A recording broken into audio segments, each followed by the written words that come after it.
세상에 2차 대전 이후에 네. 세계에서 친위 쿠데타가 한 150건 정도, 148건인가 뭐 통계에 따라 좀 다른데 네. 이 정도 있었대요. 네. 그런데 실패한 쿠데타가 없었어. 친위 쿠데타는. 그래요. 왜? 네. 사전에 계획을 해가지고 하니까. 그렇죠. 사실 당연히, 쿠데타라는 거는. 집권 세력이 하는 거니까. 네. 자기네들 입지 강화를 위해서. 그렇죠. 그걸 어떻게 실패를 하겠어요? 근데 네. 한국 참 특별하게 그걸 실패했어. 우습죠? 이거는 그 실패도 아니고 뭐 2시간짜리 계엄이라고 자기네는 아무것도 아니라 그러지만 이게 엄연한 계엄은 계엄이었고. 근데 이게 하늘이 도운 것 같아. 맞아요. 화요일 날 하는 계엄이 어디 있어요? 저녁에 하는 계엄이 어디 있어? 그렇다 그러더라고요. 저는 잘 몰랐는데 일반적으로 원장님도 잘 아시겠지만 계엄이라고 뭐 이러는 거는 그런 시간에 하는 게 아니라며요. 원래. 여기가 남친 무슨 요일 날 했어요? 일요일이었죠. 일요일. 일요일이었나요? 새벽 몇 시? 4시. 새벽이었나요? 6.25는 겪어보질 않았으니까. 뭐, 전쟁이 뭐 끔찍한 거다 말로만 들었지, 기억에도 사라졌고. 아니, 기본 상식 중에 네, 상식. 그래요. 모두가 잠들고, 자리에서 일어나지 않은 이른 새벽 기습 공격을 해야 깜짝 놀래가지고 밀고 갈 수 있을 거 아니에요. 그렇구나. 그 원칙이 조금 있네요. 그거는. 확립된 원칙이라기보다 예. 기본 상식이지.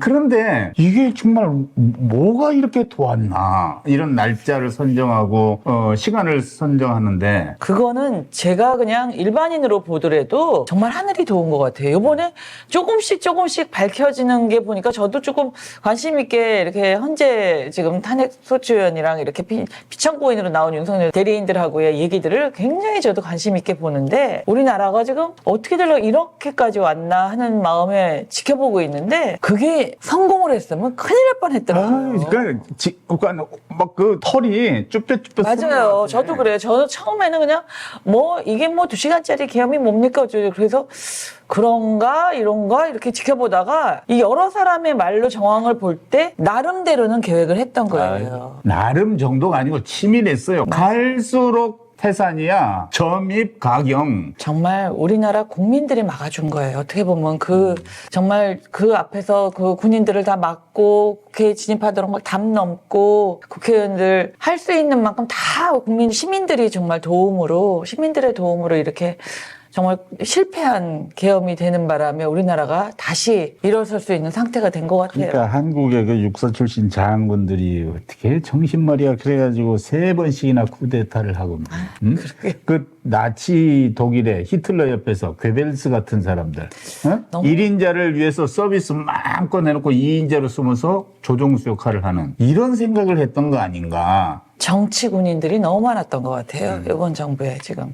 그러니까 정치가 군대를 이용한 측면도 있지만 네. 군인들도 군 리더십도 그 정치에서 미련을 못 끊으니까 이런 그렇죠. 관계가 형성됐을 거 아니냐 이런 생각이에요. 아유 그리고 뭐 요즘 막 이제 그 탄핵 심판이 진행되는 과정들을 보고서 온 국민들이 정말 허탈한 거예요. 이걸 끝까지 잡아떼고 끝까지 거짓말을 하고 어떻게 한번 음모설이라고 그래갖고 얼른 뒤집으려고 그러고 어떻게 그 생각해요? 주민들도 말이 앞뒤가 안 맞는 게 그 자리에서 약간 드러날 때가 있는데도 그냥 밀어붙이더라고요. 납작 엎드려서 정말 죄송합니다. 사죄를 해도 될까 말까 하는 사람들이 그렇죠. 오히려 상대편한테 거짓말한다고. 거기다 거짓말한다고 그러고 음모론이라고 네. 그러고 거기서부터 시작됐다 그러고. 이게 도대체 뭐야? 세상에 정의가 없는 사회 같은 느낌 때문에 답한 거예요. 맞아요. 온 국민의 스트레스 지수가 하늘처럼 높아져 있어 지금. 세상에 경제는 안 돌아가고 자영업자들 다 죽는데. 맞아요. 그게 또 그러니까 더 소비 문제죠. 심리는 다 죽었지.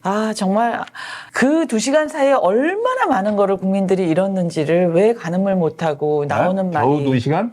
그런 말이 나오니까 더 화가 나는 거죠. 화가 나는 거지. 예. 내란이 틀림없는데 내란이 아니고 국민 계몽령이래. 아니 그리고 그전에도 보면은 거기에 국무회의랑 이렇게 막 조성을 했다가 거기에 좀 반대를 던지는 듯한 사람이 있으면 잘라버리고 그런 식으로 계속 해왔더라고요. 오늘 뭐 이런 속상한 얘기를 많이 늘어놓으려고 좀 앉은 건 아니고 네. 노상원의 수첩 네. 70페이지나 되는 수첩 네. 이게 이제 입수가 됐단 말이에요. 그렇죠. 언론에서 이제 통해서 이렇게 일부가 공개가 됐는데 우리가 그걸 다 전문 대본을 입수했어요. 네, 저도 그 다 보고 지금 조사를 조금 해보고 왔는데 궁금해서. 노상원이라는 인물에 대해서 네, 언론들이 저한테 많이 물어요. 제가 아주 잘 아시잖아요. 도대체 뭔데 그런데 정작 우리 이 채널에서 우리 얘기로는 안 했어요. 그렇죠. 그게 그러니까 속상하고 그러니까 말을 입에 꺼내고 올리기도 싶지 싫으니까 않으셨죠? 예. 그랬죠. 그 뭐 방송 인터뷰는 자꾸 요청이 와서 몇 마디 하긴 했는데 이 채널에서는 안 했어요. 그런데 옛날 이제 청년 시절로 이렇게 돌아가서 사관 생도 시절에 이렇게 조우를 했고 그 뒤에 군생활을 하는 과정에 이제 뭐 이게 만남이 있었을 거 아니에요. 별거 아닌 친구였어 사실은. 그런데 왜 그분은 그렇게 좀 불미스러운 일에 얽혀서 그 이런데 원래는 같이 흡수를 안 할 것 같은 사람인데 그 사람을 또 이번에 같이 일을 도모를 했더라고요. 그러니까 이 군대를 장악하려고 하는 지금 리더십이 네. 뭔가 좀 컴플렉스가 있는 사람, 뭔가 2% 부족한 사람을 탁 찍어서 장래를 얘기하고 미래의 출세를 얘기하면 목숨을 바치려고 그거를 달려들어요. 보장해 준다는 그걸로 것 꼴을 딱 때문에. 끼워가지고. 그러니까 건강한 이 인사관리 체제가 무너져 있는 거죠. 그러니까 이제 거기에 올인을 할 수 있는 사람들을 그야말로 포섭을 했던 것 같아요. 그러니까 노상훈만 해도 그렇죠. 하여튼 뭐 옷다 벗고 민간이신 분이었잖아요. 그래도 예. 벗는 과정이 매우 저도 들었는데 안 좋고 또 이제 그런 불명예 제대를 네. 했으니까 이제 그 뒤에 삶도 팍팍할 거 아니겠어요? 그렇죠. 그렇지. 사회생활이 어려워. 한국은 모두 다 오밀조밀 쪼밀쪼밀하게 다 엉켜 있기 때문에 한번 그런 단절 현상을 겪고 사회에 진출하면 다음 일을 못해요. 그러니까 이제 갑갑한 삶을 살아온 거죠. 그렇죠. 불명예 전역을 네. 해서 장군이. 그러다가 이번 일에 자기가 뭔가를 뒤집어지면은 한번 할수 있을 거예요. 뒤집어서 나치 치하의 괴벨스가 될 수 있다고 믿었나 보지요. 그런 것 같아요. 그래서 그 소위 노상원 수첩이라고 하는 어마어마 경악할 그런 메모가 작성이 된 전문이 거예요. 밝혀졌더라고요. 70쪽의 전문이. 70조. 예. 야, 그러니까 이거는 이제 군 생활을 하면서 작전을 하는 사람들은 어떤 이제 전투를 계획하거나 훈련도 마찬가지예요. 이렇게 메모를 해가지고 컨셉들을 정리를 해요. 그래가지고 그거를 이제 작전 명령, 또 작전 훈련 계획 등으로 발전을 시켜서 정확하게 완성해 나가는 건데 이건 구상 단계가 아닌가 생각을 합니다. 네. 그런데 이게 아주 소름 돋게 만들어요. 소름. 원장님도 제가 보니까 참 메모를 그때그때 생각나는 걸 잘 하시더라고요. 그래서 요번에 이렇게 현재에서 증인들 나와서 얘기하는 거 보면서 이 군주시분들이 주로 이렇게 메모하는 습성이 있으시구나. 거기에서 많은 정보가 들어갈 것 같아요. 그것은 왜 그러냐면 예. 이제 군은 매우 정확해야 돼요. 예. 놓치면 안 되죠, 또? 협조가 된 공격, 방어 이런 작전 활동 이게 되지 않으면 아무런 힘을 발휘하지는 못해요. 어느 일부가 조금씩이라도 시차가 난다든가 그러면 안 돼요. 그러면 효과를 못 보는 거예요. 그러니까 철저하게 이렇게 이제 정확성을 유지하는 걸 생활 습관화하고 네. 몸에 배게 하기 위해서 오차가 있으면 안 되니까 항상 왼쪽 상위 호주머니에는 수첩. 예. 과 볼펜이 항상 있어요. 뒤쪽에는 손수건. 그래서 가끔 우리들 이제 교육받고 할 적에 그 검사를 해, 불시 검사를. 네. 어쩌다 놓고 올 수도 있죠. 네. 샤워하고 바빠가지고 안 놓고 기합을 받아. 그래가지고 이제 그게 아주 철두철미 지켜지고 그런 습성은 나중에 군 생활을 하는 과정에서 깨알 것이로 다 받아줬고 메모하고 체크하고 그리고 저녁 때 결산할 때는 다 크로스 체크하고 뭐 이렇게 하는 게 습성화돼 있으니까 메모를 잘 하죠. 비교적. 저도 메모 노트가 많아요. 네, 메모 많이 하시더라고요. 평소에 늘 예. 메모를 하는데 이 노상원 수첩을 보면 군인이 작성을 했구나. 정말로 야무진 꿈을 담았구나. 전 너무 놀랐어요. 작년 11월 달에 북경에서 어느 인사를 접촉한 사람이 하나 있는데 그 사람이 말하기를 북경서 다음 달에 남쪽에 사변이 일어날 거다. 11월 얘기. 예. 나는 말을 북쪽 사람한테서 들었어. 그 남쪽이라는 건 우리나라 아니에요. 대한민국. 다음 달에 예. 사변이 일어날 거다. 아찔하죠? 이건 거의 북한하고도 뭐 지금 교류가 있었다는 거 아니에요. 그렇죠. 그러니까 계엄을 선포하기 위한 상황을 예. 여건을 조성하기 위해서 북한과 전쟁 아니에요? 물론 이건 이제 보도가 된 사안이고 이제 우리가 뭐 정확하게 공식적으로 확인한 일이 아니지만 이런 얘기가 나오는 것은 노상원의 수첩에 뭐가 있냐면 북한과 접촉을 해서 북한을 어떻게 이용하지 하는 이용 방법 이렇게 적혀 있어. 그러니까 이미 고려 대상이었다는 거예요. 무엇을 내어주고 무엇을 얻을 것인가 또 보안 대책은 어떻게 강구할 것인가 이런 메모가 있어. 이건 역적 아니요? 정말. 그리고 또 그런 걸 주문한 사람이 한국의 지도자였다면 이건 종북 세력을 몰아내고자 뭐 계엄을 했다 그러더니만 북하고 그렇게 접촉을 해가지고 그런 늘 거를 그들의 말이 예. 무슨 종북 반국가 세력 그러니까요. 이런 택도 없는 이야기를 계속 이번에 계속 나오는 게 종북 반국가 세력, 뭐 좌파, 이렇게 얘기를 하던데. 그리고 그 수첩에요. 북한과의 접촉 방법 슬래시 비공식 방법 이렇게 적혀 있어.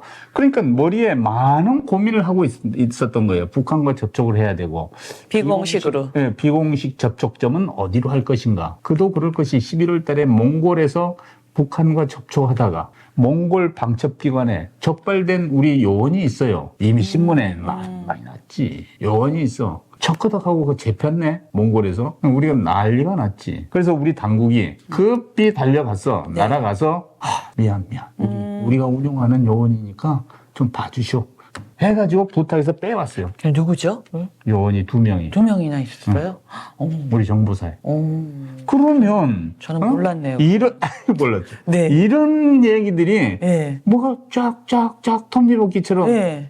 물고 넘어가죠. 네. 몰랐네요, 진짜. 소름 끼치잖아요. 그러니까요. 지금 막 닭살 돋았어요, 지금 막. 나쁜 사람들 말이야. 아, 몽골에 억류됐다가 풀려난 그 사건이 있어요. 그게 11달 얘기예요. 11월. 미리 사전에 뭔가 움직임이 있었다는 거예요. 그러네요. 이거는 외환유치죄예요. 이건 내란 이거 별개고 이건 옹골직의 내란죄는 있고 또 외환의 죄가 있어요. 외부에서 예. 우리가 환란을 네, 자초하는 그럼요. 예. 외국과의 그 통모죄. 아유 이게 뭐냐고. 또 노상원 수첩에 그 수거라는 말 있죠. 수고란 말이 나오더라고요. 군대에서 쓰는 말 아니에요. 군인들이 무슨 그런 무식한 수고란 말을 해요. 사람을 두고. 사람을, 그게 뭐예요, 진짜. 저는 수집한다는 건 체포고 수고한다는 건 사살이더라고요, 보니까. 너무 놀랐어요. 진짜 어떻게 그런 말을 써요? 그런 말 썼는데 노상원 수첩에 수거 대상의 수집소. 네. 수집소에 양국은 혈리 이렇게 돼 있어. 그런데 네. 계엄 새벽에 네. 양국군청에 그 계엄군이 들이닥쳤잖아요. 양구군청이요. 네, 실제로. 거기다 그러니까 다, 이거 수사해서 밝힐 일이 너무 많은 거야 지금. 그러니까 정말 나름 야무지게 계획을 했었네요. 야무지게, 똘똘하게. 자기 딴에 그냥 계몽을 위한 2시간짜리 계엄했다 이런 차원이 전혀 아니네요. 그리고 2023년 6월 달에요. 네. 2023년 6월 달에 이건 언론 나왔어. 김태효 네. 안보실 1차장이 속초에 인간정보부대, 정보사이야 인간정보부대를 방문을 해요. 네. 뭐 하러 갔니 거기? 나는 보도도 못한 대통령실 고위직이 거기에 네. 방문을 했다. 그거 뭐 하러 갔냐? 상의도 항양시키고 복지 좀 개선해 주려고 갔다. 택도 없는 소리를 하고 있어. 언제 대통령실에서 조그만 부대에 복지, 사기, 양양 등 위로 거기까지 방문하나요? 상식에 안 맞는 이야기다. 상식에. 그러니까요. 상식이 이거는 홍장원한테 격려전화 맞아요. 하고 똑같은 거야. 그거 어떻게 그거 세상군의 애도 웃어버리지 이게. 어디 그런 사람이 격려 차원의 금마당에 전화를 그것도 원장도 아니고 그 사람한테 전화를 한다는 게 말이 진짜 제가 들어도 말이 안 돼. 세상이 막 급하게 돌아가는 상황에 격려전화 옛날에 이제 와서 그런 얘기를 하는 게 저는 해외 방문할 때 수행해주고 도와줘서 고맙다고. 그러니까요. 고맙다고.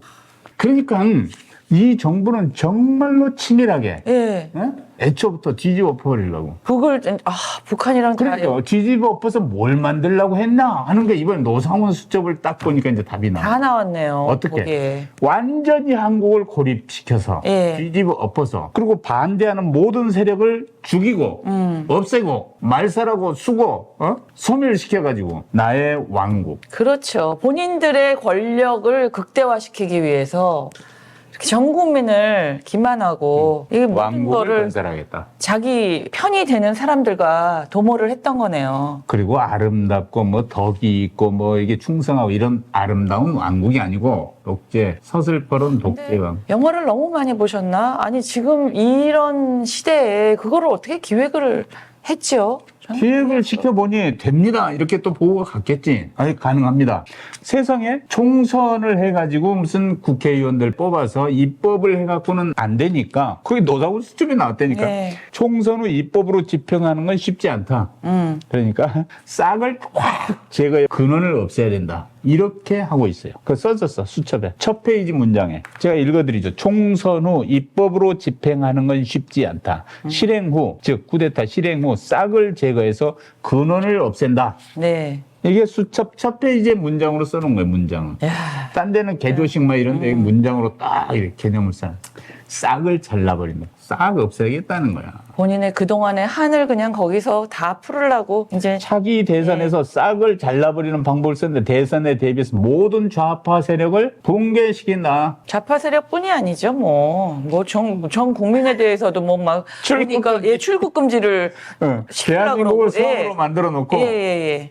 절대 독재하에 두겠다는 거지. 이게 북한도 아니고 김정은이가 집권하자마자 그 고모부인가요? 숙청하고 그 이복 형도 뭐가 그게 다릅니까 지금? 더하지 이거는. 더하죠 지금. 더하지. 전 국민을 상대로 이렇게까지 하는데 북한은 그나마 그게 계속적으로 이렇게 뭐라 그럴까 그 세뇌 교육이 되어온 나라기 때문에 세뇌가 됐기 때문에 그 정도로 했는데 우리나라는 지금 그런 상태가 아닌 자유민주주의 국가인데 이걸 하려 그러니 전 국민을 상대로 하려 그랬던 거더라고요 보니까. 이런 얘기를 듣고 이제 밑에 댓글이 달리겠죠. 네. 뭐라고 쓰는 사람이 있냐. 이거 북한 간첩이냐 당신들.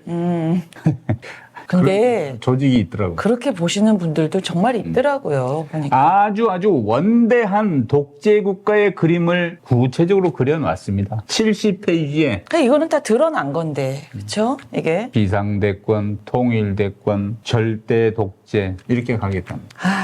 아주 초현실적인 망상이라고 보기에는 너무나도 자세해. 너무나도 자세하게 방책을 써놨어. 이게 설마 발견될 줄 몰랐겠지. 그렇죠. 그러면 이거는 이제 줄 구상이라고 알았겠죠. 써요. 구상. 네. 계획 이전에 구상이라고 쳐요. 그러면 어딘가 계획도 있을 거예요. 그럼요. 실행을 했는데 그렇죠. 계엄을 실행을 했는데 실행을 하고. 이런 구상이 지금 발견이 됐고 노출이 됐고 실제로 계획이 어디 있을 것이다. 찾아내야 된다. 이번에 이렇게 현재 재판하는 거 보면서 이전에 국방장관 그 얘기했던 것도 김영욱 국방장관이 얘기했던 것도 보면은 아주 국회의원들이 질문하는 거에 대해서도 너희는 이제 뭐 좀 있으면 뭐 다 죽었어 하는 듯한 느낌이에요. 아주 그냥 받아치면서 전혀 잘못한 게 없는 듯이 그렇게 보면 그렇게 보는 거고 뭐 이렇게 얘기하는데 어떻게 저런 어투로 얘기를 하지? 이게 보니까 그때 거의 본인들의 계획이 계획된 날이 임박하고 있었기 그런 때문에 느낌 들죠? 예. 되돌아보면. 이날 제가 보니까 이번에 보니까 너희 좀 있으면 이제 우리가 다 우리 밑에 다 한 주먹도 안 된 것들이 지금 나와요. 그렇게 보이더라고요. 그렇게 생각하는 게. 1970년대에요. 네. 캄보디아의 킬링필드. 네네. 저 옛날에 그 영화도 있었죠. 킬링필드. 인구의 한 20% 정도가 죽었어요. 네. 20%. 그리고 200만에서 300만이나 평균 잡아서 250만 정도가 죽었는데 네. 청소잖아요. 그렇죠. 인종, 멸절. 네. 그러니까 수거지. 수거. 근데 요즘 같은 세상에 그걸 수거라고 아무리 청소. 수첩에 자기가 인종 청소. 얘기를 했어도 참 기분이 정말 안 좋더라고요. 그걸 보니까. 그래가지고 이 문건에 보면 D+50일 정도면 청소를 끝내고 청소 끝내고 삼선 개헌을. 삼선 개헌이 나오더라고요. 삼선. 윤석열 대통령을 이제 삼선까지 하는 거가 구체적으로 적혀 있고 저는 정말 이제 남북이 비슷해지니까 네. 동일하게 더 좋을지도 모르지. 이게 어느 꿈에서 나온 건지 꿈에 나왔을까? 이제 이분들은 너무 미신과 이런 꿈에 많이 의존하는 것 같아서 제가 어느 꿈에서 이런 게 나왔을까 하는 생각이 뭐 들더라고요. 날짜별로 야권 인사 500명을 수집한다. 그리고 또 지방 수거팀을 개설한다. 중앙 수거한 뒤 한 달 내로 지방도 수거 대상을 선정한 걸 수거하고 실시한다. 이렇게 돼 있어요. 여의도에는 30 내지 50명 수거해오고 언론 쪽에서는 100 내지 200명 수거 대상이 있고 이 정도까지.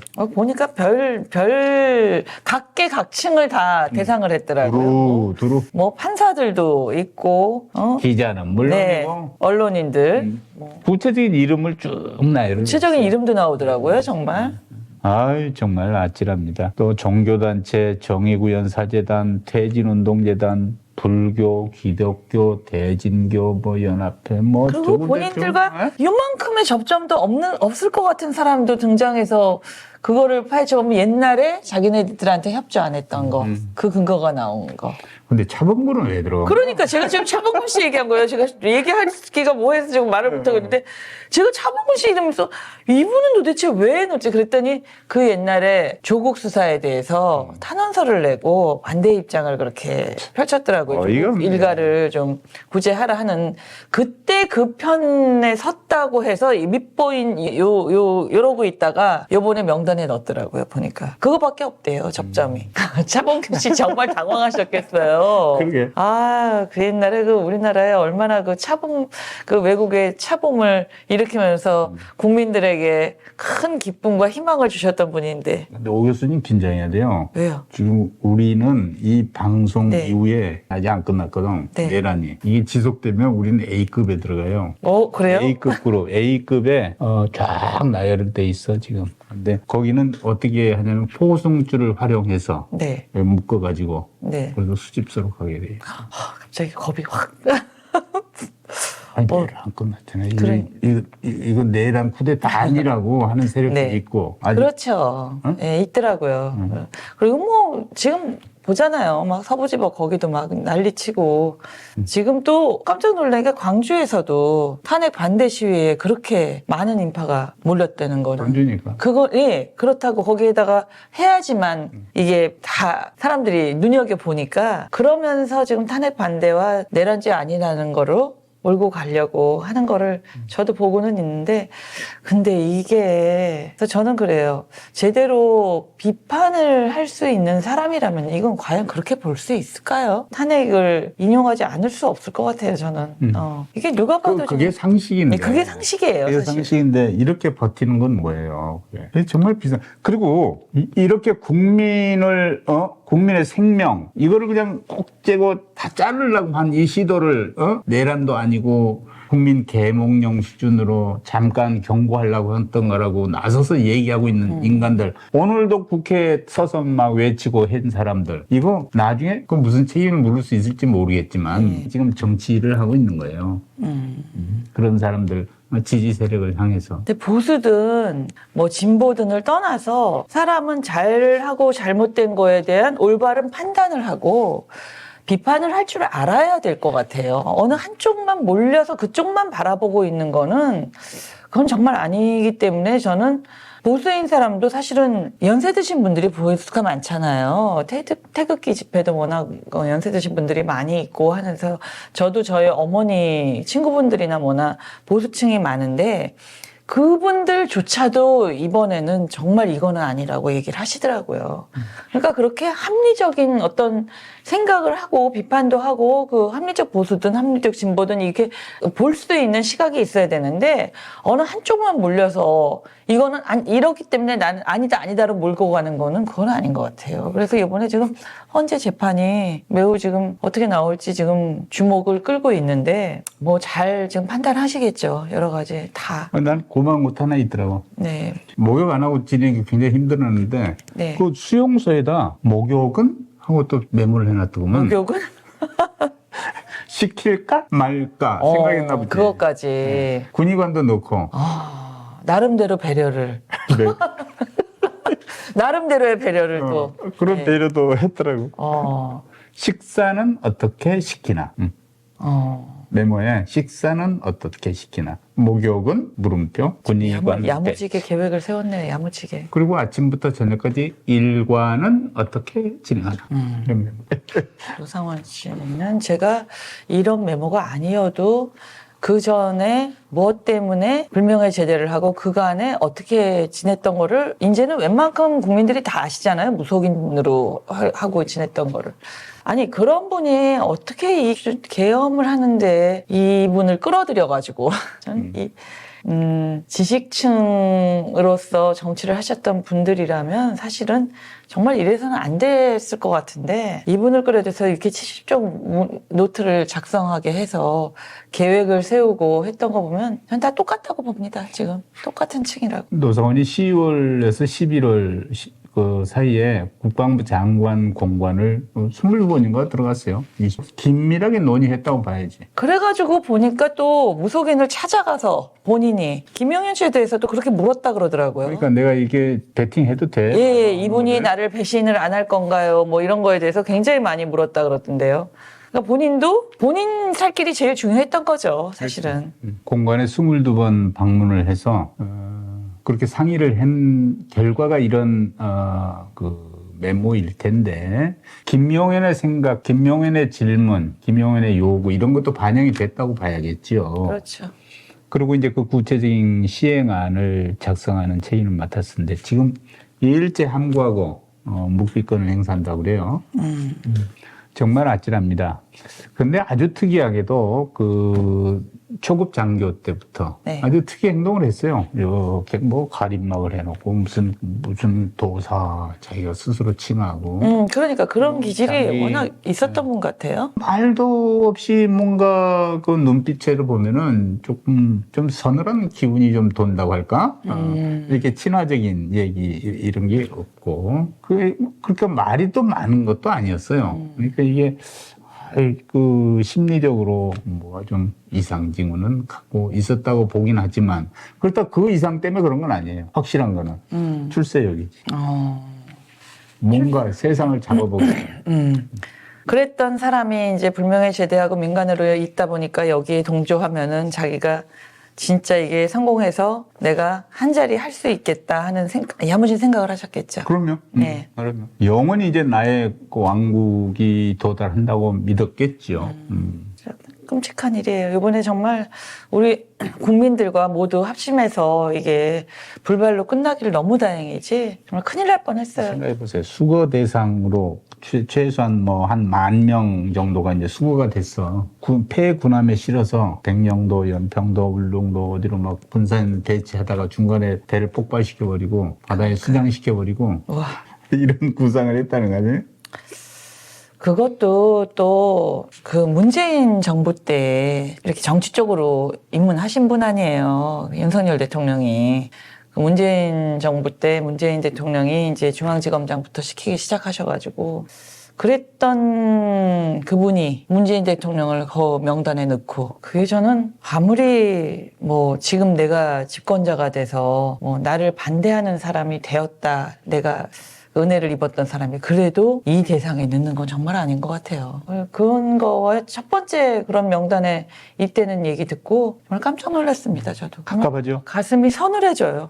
너무 무서운 사람이 우리나라를 집권하고 있었구나 하는 마음에 진짜 가슴이 서늘해져요. 이게 몰랐던 사람은 그냥 또 뭐 그 대선 행보할 때 뭐 또 좋은 모습만 많이 나오잖아요. 그 후보자로서. 그러면 아 저분은 저렇구나 이렇게 생각을 했다가 아 이게 사람은 정말 내면을 모르겠구나 이렇게 매스컴에서 보고 이럴 때는 그 많은 사람들이 지금 생각하기를 아내를 너무 사랑한 나머지 계엄에 이르는 것으로 얘기를 해요. 그렇게 얘기하는 사람들 솔직히 있다. 그게 전후 관계가 맞아. 네. 그리고 그 다음에는 이제 그 아내란 분이 또 다른 윤석열로 등장을 할 시나리오를 구상을 했던 거예요. 그거를 시켜주고 싶었던 것 같아요. 제가 보기에는 아유. 원하니까 여러분도 좀 너무 부인들에게 가스라이팅 당하지 마시고 좀 판단을 하실 수 있었으면 좋겠습니다. 남성분들. 부인들이 아무리 나에게 잘해주고 예쁘고 뭐 내 말을 잘 들어야지 출세한다. 여자 말을 잘 들어야지 복이 온다. 그런 말 사실 많이 해요. 남성분들이 막 돈을 꼭 쥐고 있는 것보다 부인들하고 그 공유를 하면서 재산을 불려갈 때 보면 훨씬 더 부인한테 맡긴 쪽이 잘 되더라고요.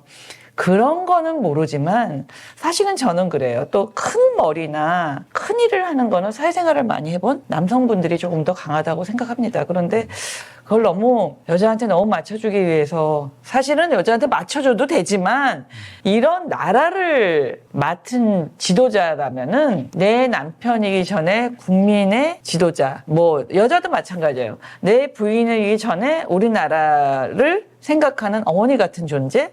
그렇게 생각을 해야지 내 남편 이거는 내 거, 이 나라도 내 거, 뭐 이렇게 생각을 하면은 정말 그거는 큰 오산인 것 같아요. 큰 오산. 어떤 분들은 그 12월 3일 밤에 그날 피곤해서 나 일찍 잤거든. 그럼 네. 아침에 일어나 보니까 아무 일도 무슨 일이 있었다며. 그죠? 뭐 아무 일도 없었구만 뭘 잘 자고 일어났는데 이런 분이 계세요. 있을 수 있을 것 같아요. 2시간 동안 잠깐 뭐가 있었던 모양이구만 이렇게. 그런데요. 그 계엄이 만약에 성공했고 지금 이 노상원의 수첩에 나오는 구상대로 진행이 됐으면 우리는 죽었습니다. 이 나라 전체가. 적은 정도가 아니라 보니까 전 국민은 이제 출국금지 당하고 여기서 그냥 아주 뭐라 그럴까? 아니, 우리 구속된 국민이 생활같이 그런 독재와 억압을 견디고 수능하면서 바짝 엎드려서 바라봤을까요? 천만의 말씀. 그럼요. 전국에서 폭동이 일어나지. 폭동이 일어나죠. 나라가 완전히 저항이 그야말로 국민 저항이. 혼돈의 상태가 되는 거죠. 혼돈의. 그러면 학살이 또 일어나겠죠. 그렇죠. 캄보디아의 무서워요. 킬링필드가 펼쳐지겠죠. 너무 무서워요. 국제사회에서 대한민국은 이제 낙인을 찍히겠죠. 외국 투자는 다 빠져나가겠죠. 외교 고립은 물론이고 국내 경제는 안 되고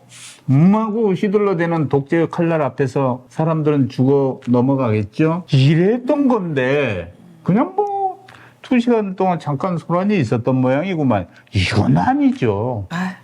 아무튼 그나마 정말 모든 분들의 도움으로 빨리 정리가 되고 지금 이 혼돈의 지금 탄핵안에 대해서도 빨리빨리 결정이 돼야지 나라가 빨리 안정될 수 있지.